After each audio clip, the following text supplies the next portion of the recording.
Guys, അപ്പോൾ നേരം പരപരാന്ന് വെളുത്തപ്പോൾ തന്നെ അല്ലൂസിനെ ക്ലാസ്സിലേക്ക് വിട്ട് ഞാനിതാ അച്ഛൻ്റെ കൂടെ പോകുന്നത് കെട്ടാങ്ങലേക്കാണ് കേട്ടോ, ഷുഗർ ടെസ്റ്റ് ചെയ്യാൻ വേണ്ടിയിട്ട്. ഇന്ന് ഞാൻ ലാബ് ഒന്ന് മാറ്റി പിടിച്ചു. ലാബ് മാറിയാലെങ്കിൽ എൻ്റെ ഷുഗർ കുറയുന്നുള്ളൊരു പ്രതീക്ഷയിലാണ് ഞാൻ പോണത്. കഴിഞ്ഞ ദിവസത്തെ ഷുഗർ ടെസ്റ്റിൻ്റെ റിസൾട്ട് കണ്ടപ്പോൾ തന്നെ കിളി പറയിട്ടോ, എനിക്ക് അത്യാവശ്യം കുറച്ച് ഷുഗർ കൂടിയിട്ടുണ്ട്. ഒന്ന്, എൻ്റെ ഫുഡിൽ കുറച്ചുകൂടെ കൺട്രോൾ വരുത്തണം എന്ന് എനിക്ക് പലപ്പോഴും തോന്നിയിട്ടുണ്ട്. പിന്നെ നമ്മുടെ ഉറക്കം, നമ്മുടെ ടെൻഷൻ, നമ്മുടെ മൈൻഡ് സെറ്റ് എല്ലാം ഷുഗറിനെ ബാധിക്കും. എല്ലാം കൊണ്ടും വളരെ നല്ല സമയമായതുകൊണ്ട് തന്നെ എനിക്ക് ഷുഗറൊക്കെ അത്യാവശ്യം നന്നായി കത്തി കയറി വന്നിട്ടുണ്ട്. ടെസ്റ്റിനുള്ള സാമ്പിൾ കൊടുത്ത് പിന്നെ ഞാൻ കുറച്ച് മെഡിസിൻസ് ഒക്കെ വാങ്ങിക്കാണ്ടായിരുന്നു. അതൊക്കെ വാങ്ങിച്ച് നേരെ തിരിച്ച് വീട്ടിലേക്ക് പോരുകയാണ് ചെയ്യുന്നത് കേട്ടോ. വീട്ടിലെത്തിയിട്ട് വേണം ഫുഡ് കഴിക്കാൻ വേണ്ടിയിട്ട്. പക്ഷേ വരുന്ന വഴിക്ക് അച്ഛന് വഴി തെറ്റിയോ ദൈവമേ, എന്നെപ്പോലെ തന്നെ അച്ഛനും വഴി അറിയാണ്ടായി പോയോ എന്ന് എനിക്ക് സംശയം തോന്നി. അച്ഛാ ഇതല്ല വഴി, നമുക്ക് അതിലേ പോകേണ്ടതെന്ന് പറഞ്ഞപ്പോൾ അച്ഛൻ പറയണത് അമ്പലത്തിൽ പോകണം എന്നുള്ളത്. ഞാൻ കുളിച്ചിട്ടും കൂടല്ല കേട്ടോ. അച്ഛൻ കുളിച്ച് കുട്ടപ്പനായി വന്നിട്ടുണ്ടായിരുന്നു, പക്ഷെ അമ്പലം അടച്ചു പോയി. ഞങ്ങൾ വരുന്നേ കാണാഞ്ഞപ്പോൾ പ്രസാദം വല്യമ്മ വീട്ടിലേക്ക് വാങ്ങിക്കൊണ്ട് പോയി എന്നാണ്. അങ്ങനെ വല്യമ്മേൻ്റെ അടുത്തേ പോയി. ഇത് ഏട്ടനും ഏടത്തിയമ്മ ഒക്കെ ഉണ്ട് കേട്ടോ അവിടെ. അങ്ങനെ ആടെ കയറി ചായ കുടിക്കാൻ അവർ നിർബന്ധിക്കുക എന്നുള്ളത്, നമുക്ക് ഇൻസുലിൻ വെക്കാതെ ചായ കുടിക്കാൻ പറ്റില്ലല്ലോ. അങ്ങനെ ഓരോട് ടാറ്റാ ബൈ ബൈ പറഞ്ഞ് ഞങ്ങൾ ഇറങ്ങുകയാണ്. അച്ഛൻ എന്താ അവിടെ നമ്മുടെ അവിടെയൊക്കെ നമ്മളെ കുടുംബക്കാരുണ്ട് കേട്ടോ.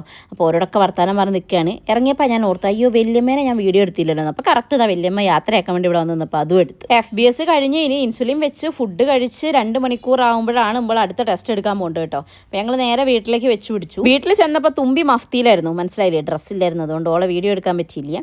പിന്നെ നമ്മളെ ഹേസും അതാ എണീറ്റ് കാര്യമായിട്ട് ഇരിക്കുന്നുണ്ട് കേട്ടോ. കുറച്ച് കഴിഞ്ഞപ്പോൾ കുട്ടി ഉറങ്ങുകയും ചെയ്തു. അങ്ങനെ ഓളൊക്കെ ഉറങ്ങിയൊന്ന് എണീറ്റ് പിന്നെ ഓർക്കുള്ള ഫുഡൊക്കെ കൊടുത്ത് തുമ്പീനെയൊക്കെ ഒന്ന് സമാധാനിപ്പിച്ച് അവിടെ ഇരുത്തി ഞങ്ങൾ PPBS, അതായത് ഫുഡ് കഴിഞ്ഞിട്ടുള്ള ഷുഗർ ടെസ്റ്റ് ചെയ്യാൻ വേണ്ടിയിട്ട് പോവുകയാണ്. FBSന് അച്ഛനാണെങ്കിൽ PPBSന് ഞാൻ കല്യാണിനെയും കൂട്ടിയിട്ടാട്ടോ പോണത്. അപ്പോൾ ഇങ്ങനെ യാത്രയൊക്കെ പറഞ്ഞ് തുമ്പി കുറച്ചരമ്പായി ഞങ്ങളോട് തെറ്റൊക്കെ ചെയ്ത് ഓളെ കൊണ്ടുപോകാത്തതിന് ഓളെയും കൂടെ കൊണ്ടുപോയാൽ ശരിയാവില്ല എന്നുള്ളതുകൊണ്ട് ഞങ്ങൾ പോവുകയാണ്. ഷുഗർ ടെസ്റ്റ് ചെയ്യണം, കുറച്ച് സാധനങ്ങൾ വാങ്ങിക്കാണ്ട്. ഇതൊക്കെയാണ് ഞങ്ങളുടെ മെയിൻ അജണ്ടാസ്. ഓട്ടോറിക്ഷ കുറേ നേരം വെയിറ്റ് ചെയ്ത് നിന്ന് അവസാനം നമുക്ക് ഒന്ന് കിട്ടിയിട്ടോ. അങ്ങനെ നമ്മൾ കെട്ടാങ്കലേ പോയി.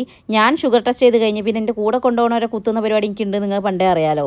എന്തായാലും കൂടെ വന്നതല്ലേ, വൈറ്റമിൻ D3 ഒന്ന് ചെക്ക് ചെയ്തേക്കാമെന്നും പറഞ്ഞിട്ട് ഒരുത്തി അവിടെ ഇരുന്ന് ബ്ലഡൊക്കെ കൊടുക്കുന്നുണ്ട് കേട്ടോ. ബ്ലഡൊക്കെ അത്യാവശ്യം നല്ല ഊറ്റി എടുത്തിട്ടുണ്ട്. അതൊക്കെ കഴിഞ്ഞ് ബില്ല് ചോദിച്ചപ്പോൾ അവർ പറഞ്ഞ് 900 രൂപ. അപ്പോൾ എത്ര ചേച്ചി? 900. ഓളെ കിളി എലിയോ പറ ഇങ്ങോട്ട് വലിച്ചെടുത്ത രക്തം തിരിച്ചു കുത്തിക്കയറ്റിയാലോ എന്ന് വരെ അവൾ ചിന്തിച്ചിട്ടുണ്ടാവും. കാരണം അവൾ സാധാരണ ടെസ്റ്റാണെന്ന് വെച്ചിട്ട് എടുത്തതാണ്. വൻ കോമഡി ആയിപ്പെട്ട് അത് പറഞ്ഞുകൊണ്ട് ചിരിച്ചുകൊണ്ട് വരികയാണ് ഞങ്ങൾ. പിന്നെ കുറച്ച് പച്ചക്കറിയും സാധനങ്ങളൊക്കെ ഞങ്ങൾ വാങ്ങിക്കാൻ കയറി. അത് കഴിഞ്ഞ് പിന്നെ ഞങ്ങൾ രണ്ടുപേരും കൂടെ ഒരു ചായയും കുടിച്ച് അവിടെ നിന്ന് നേരെ ഓട്ടോയും വിളിച്ച് തിരിച്ച് വീട്ടിലേക്ക് പോരുകയാണ്. ഇവിടെ നിന്ന് ഓട്ടോ വിളിച്ച് പോകണമെന്ന് വലിയ സീനില്ല കേട്ടോ, കാരണം റോഡ് നല്ലതാണ്. പക്ഷേ എൻ്റെ വീടിനവിടെയൊക്കെ റോഡ് കുറച്ച് മോശമായതുകൊണ്ടാണ് ഓട്ടോയിൽ പോയി തിരിച്ചു വരുമ്പോഴത്തേക്കും നമ്മൾ ഓപ്പാട് തകർന്നു പോകുക എന്നൊക്കെ പറയണേ. അങ്ങനെ അതാ നമ്മൾ വീട്ടിലെത്തിയിട്ടുണ്ട്. എത്തിയപാട് ഹേസ് വലിയ കുഴപ്പമൊന്നുമില്ല, അച്ഛമ്മേൻ്റെ കൂടെ കുട്ടി സെറ്റായിട്ട് ഇരിക്കുന്നുണ്ട്. തുമ്പമ്മ അത് അവിടെ ഇരുന്ന് എന്തോ കഴിക്കുന്നുണ്ട്. അതിനുശേഷം ഉച്ചയ്ക്ക് ശേഷത്തെ പരിപാടി എന്ന് വെച്ചാൽ കുറേ കൊളാബുകൾ പെൻഡിങ് ഉണ്ടായിരുന്നു. അപ്പം ഞങ്ങൾ 3 ആളും കൂടെ കട്ടയ്ക്ക് കുത്തിരുന്ന് ഫുൾ അങ്ങ് എടുത്ത് തീർത്തിട്ടോ. എല്ലാ ദിവസവും ഇപ്പോൾ വിചാരിച്ച പോലെ എല്ലാം ചെയ്ത് തീർക്കാൻ പറ്റാറില്ല. അപ്പോൾ പിന്നെ പറ്റുന്ന ദിവസം മാക്സിമം അങ്ങോട്ട് ചെയ്യും.